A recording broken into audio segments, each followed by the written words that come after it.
first airlift of U.S. relief goods for Myanmar cyclone victims arrived on Monday, following prolonged negotiations with its military rulers who are accused of endangering the lives of up to 1.5 million survivors by restricting international aid efforts. Myanmar's military junta has been accused of hoarding relief goods to feed its 400,000-strong military at the expense of the local population. Brian McCartan of the Asia Times reports that the country's military leaders are afraid of dissent within the rank and file, which occurred during last September's demonstrations.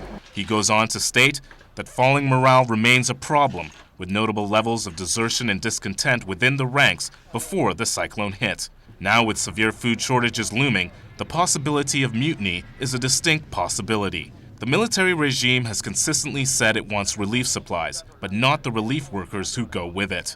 Aid workers would control the distribution of relief supplies, preventing the military from monopolizing the dispersal of aid and distributing it to its own members.